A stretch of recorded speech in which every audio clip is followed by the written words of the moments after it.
Good evening and welcome to another edition of Tok Piksa. Early last month saw the first anniversary of the expanded PNG Australia Policing Partnership Program between the Royal PNG Constabulary and the Australian Federal Police.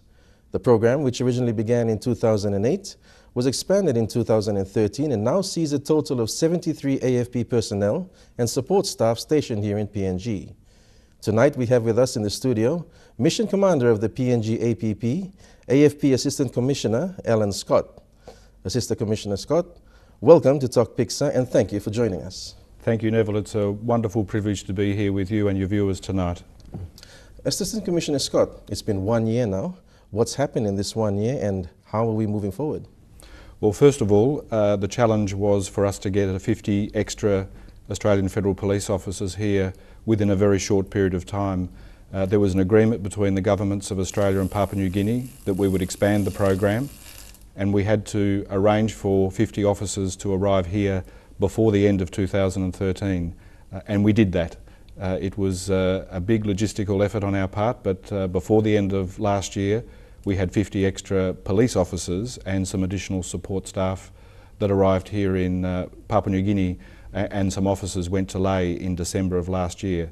So it started really well. We had all of the officers here on time, and we've been working closely with the constabulary officers. We've been working in the local police stations here in Port Moresby and in Lae, in every station, working side by side. The motto for our partnership is Walk One Time, and we've been working closely with our colleagues to deliver a more effective policing service to the citizens of Papua New Guinea. So there's a lot of person-to-person interaction going on. Where specifically are we seeing this happen? Neville, mostly it's in the police stations where we work. So typically the work the Australian Federal Police officers are performing is in the police stations at the front counter. I'm sure many of your viewers have seen the AFP officers working at the front counter, assisting with the reporting of crime, making sure it's reported accurately and that the crimes are referred to the correct area of the constabulary for attention. We also work very closely with the police station commanders in the police station management. There's a lot of work to do there to ensure that the police stations work effectively, that officers come to work and that they come to work on time, and that the rostering is effective, and that there are teams to undertake the policing duties. We've also assisted a lot in custody management to ensure that people who are in the police cells are the correct people, that they're there for a valid reason, one supported by law, and that their medical issues are taken into account, and that they're released on time or that they go to court on time. So there's been a lot of work in the police stations actually building the capacity of the constabulary to deliver effective policing services here in PNG. And the challenges that your officers have faced here in PNG, are they the same as they've faced in Australia?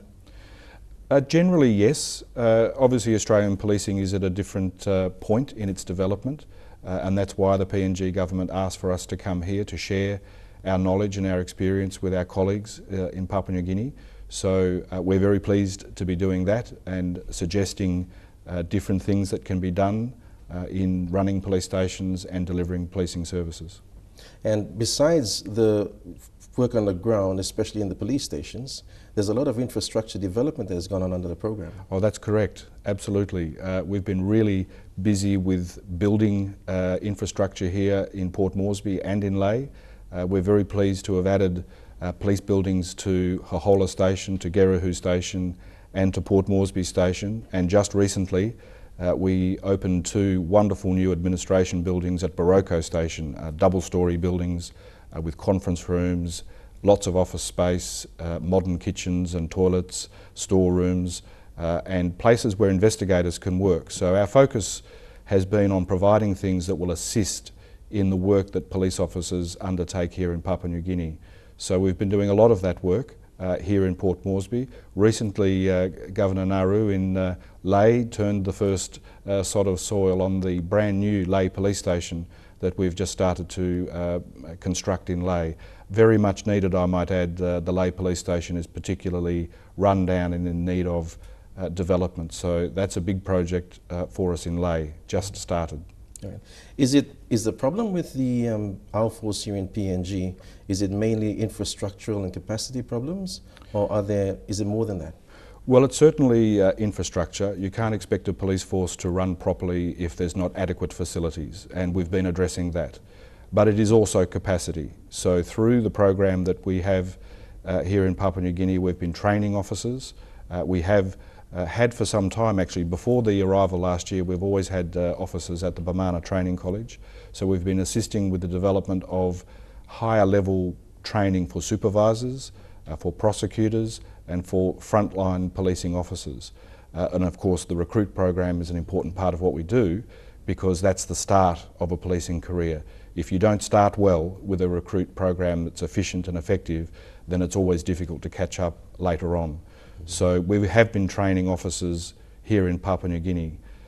The other great opportunity that we've had with our program is to send officers to Australia. And in October of this year, we had the pilot program for a placement in Australia for 6 weeks. We had 6 officers who went to the Northern Territory Police, and those officers worked in the front inquiry counters of police stations. They worked in sexual offences squads, in the Internal Affairs Directorate, and in community policing. There are some wonderful photographs of Northern Territory police officers and officers from the constabulary here undertaking foot patrols in the centre of Darwin. It was a wonderful sight to see, and it was of great interest, I must add, to the citizens of Darwin to see Papua New Guinean officers walking walk one time with the Northern Territory Police. We also had 2 officers that went to the Australian Federal Police in Canberra to work in our training college to develop their skills at developing curriculum for policing. So that's a pilot program that's finished. It was an enormous success. The officers from here really enjoyed the experience, and the benefit there is that they're back in Papua New Guinea delivering the skills that they learnt on their placement. And that program continues next year. We have another wave of officers going in February. We hope that they'll go to the Queensland Police, who have been very busy with the recent G20, and that'll be a wonderful opportunity for officers here who are involved in major events planning. As I'm sure you and your viewers are aware, there's a lot going on in Papua New Guinea in the next years with the Pacific Games, a national election.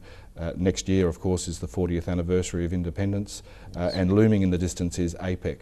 So we're really hopeful that we can work with the Queensland Police, who have great experience at managing major events, and transfer that learning experience to officers here.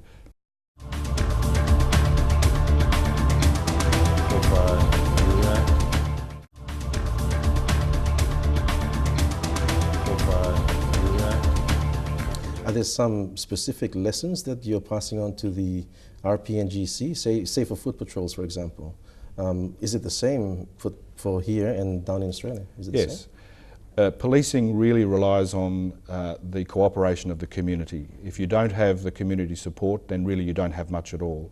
And it's been a tradition in policing for many, many centuries, really, since the development of modern policing, that you have to be highly visible for your community to see you, to have access to you, and feel that you are supporting them. So the foot patrols that we've been doing here in Port Moresby and Lae have been relying on that principle. And it's a principle that all Australian police forces work on.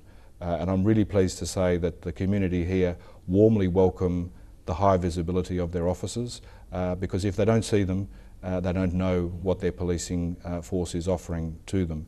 And many citizens don't go to police stations. They have no reason to go to a police station, so they need the opportunity to interact with their police in a highly visible setting. Another comparison would be the force getting involved in, say, politics. Now, here in PNG, it's been alleged mostly that whenever there's a political instability, the forces are always called into question. Have your experience here for the past year? Well, certainly from Australian perspective, we reinforce the concept of the rule of law and the independence of the police. So the police should be acting independently of politics and not being swayed by politics. Wherever possible here in Papua New Guinea, we reinforce that principle. But of course, the policing arrangements here are a matter for Papua New Guinea. Our job is to advise and to influence wherever we see that there's an opportunity for us to bring our experience into that situation. Obviously, an important part of policing is the Internal Affairs Division, making sure that the police are doing the work that they're supposed to be doing and not compromising themselves. That's an important part of the program. Absolutely, and in fact since 2008 we've had officers working in the Internal Affairs Directorate. We continue that support. One of the officers that went to Darwin on our placement program was from Internal Affairs, and that officer worked with the Northern Territory Police Internal Affairs Unit and brought back that learning experience and is translating that into opportunities for growth in that area. Also recently the Australian Government through its Law and Justice program funded a training program in Bougainville for officers undertaking internal affairs work, and we're planning through that program to extend that to other parts of Papua New Guinea, and also to bring officers into the Internal Affairs Directorate here in Port Moresby to get first-hand experience of how a brief of evidence is constructed around an internal affair matter. So we certainly recognise the importance of it. It is fundamental that the police has its integrity, and we're supporting the Internal Affairs Directorate wherever we can. Obviously, in the past week, we've seen the funeral of Officer Yembeningi, who was tragically stabbed at Gordon's Market and later passed away. You were at the funeral, and you've had some experience with this in Australia. Yes, indeed. It was a great privilege for me to be at Clifford Yembeningi's funeral. I was at his graduation when he passed out from Bamana College earlier this year, and he worked closely with the Australian Federal Police officers in Port Moresby, so we knew him well, we liked him a lot, and were very saddened by his death. And of course it was a death that arose in the market. He was stabbed and he died later that day. Policing is a dangerous occupation. It is in Australia too. We lose officers in the line of duty, as you do here. So we acknowledge the contribution that he made in his very short policing career. It was very sad for him to lose his life in such circumstances, but it just shows that policing is a dangerous occupation. 2015 next year, obviously we've got the Pacific Games coming up. What have we got planned under the partnership program? Well, we have 2 officers at the moment who are dedicated to major events planning. Right. There are a number of officers from the RPNGC who are also working on major events planning. We had the wonderful opportunity recently for the PNG Games in Lae, where we went there with the RPNGC and helped them with the planning for the security arrangements for the PNG Games. Of course, the Pacific Games are a bigger event, so it was nice to have I guess a rehearsal with the PNG Games. So you'll have a lot of visiting heads of state from the Pacific region, more athletes, more traffic, more congestion. So our emphasis has been on the planning behind the event and the logistical support. How will the constabulary be able to put the officers into the places where they need them so that they are there to support the public, control law and order and the flow of traffic, and enable athletes to get to the venues that they need to get to. So there's a lot of work to do on that topic, but we're well aware of that, as is the Commissioner of the RPNGC. So we've established this planning cell, and they're working along with the Defence Force for that event next year. So we're very confident that the planning has started, but also there's a lot to do.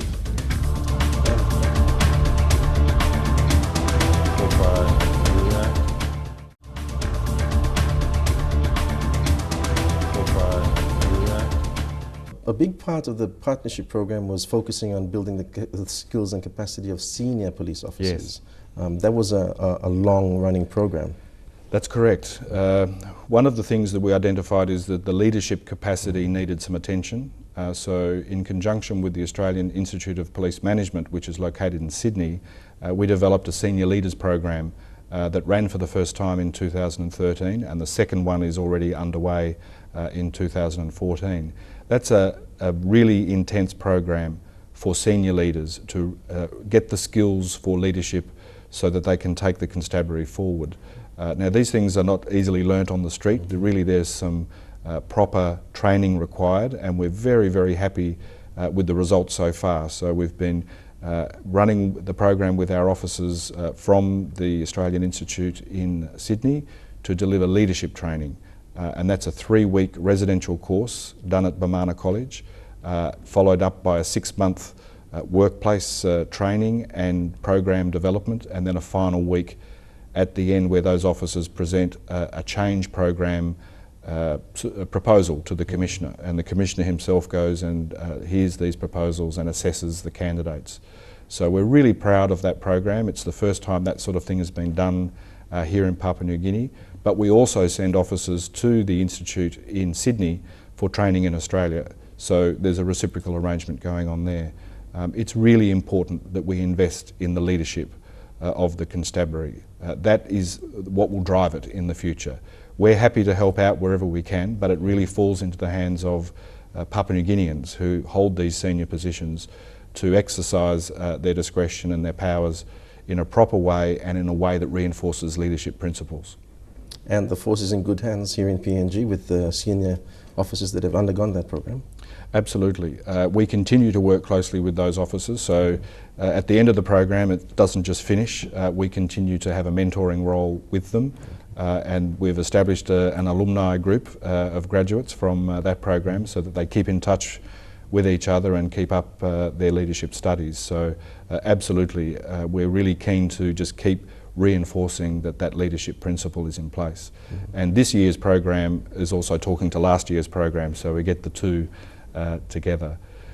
We've also refurbished the officers' mess at Bamana Police College, and that was a wonderful infrastructure investment that we were able to deliver this year, and His Excellency the Governor-General opened that mess on the 26th of September this year, and it's an opportunity for us to use that concept of senior people coming together in an officers' mess to develop their learning and their understanding. So it's not about having good food and wine, although there's plenty of that there. It is the opportunity to use it as a development so that they can come together, and we've had some fantastic guest speakers that have turned up for dining in nights, and it's just an opportunity for senior people to deliver their message to the leadership group of the constabulary. So that's a wonderful thing we've been able to do. And it's an important point for the younger generation of police officers to realise the legacy of the RPNGC that's been around for ages. That's correct. Inside the officers' mess we have wonderful old photographs of the past, people who have contributed to the development of the constabulary and the future of this country, and we actually do invite the recruits to come in for their graduation dinner at the officers' mess, which is a special dispensation from the Commissioner to allow that to happen, but they get to see this wonderful facility and look at these old photographs of the people that have served in the past, and then have a very nice dinner for their graduation. So yes, it's a rich history. It's a history that we need to be proud of. We need to recognise it and instill in the current membership what the future might hold, because in that group of recruits that we speak to, there may be a future police commissioner there. We've got to develop that person. You've mentioned Bougainville outside of Lae and Port Moresby. Are there any other rural posted areas that the AFP or the program will be looking at sending officers to? We're not posted in those areas, Neville. There is a limitation on the program in terms of funding, but we do provide opportunities for RPNGC officers who are not located in the centres where we actually perform our duties. So we enable them to do training in Australia and other programs. Also, the broader law and justice program from the Australian government delivers programs in those areas. So there are aid programs that assist in the development of the constabulary outside of the major centres. And a final word from yourself as to what is accomplished so far and what we can expect. Well, it's only been 12 months and I've got to say we've been incredibly busy. Oh, yes. And I'm very proud of the achievements so far.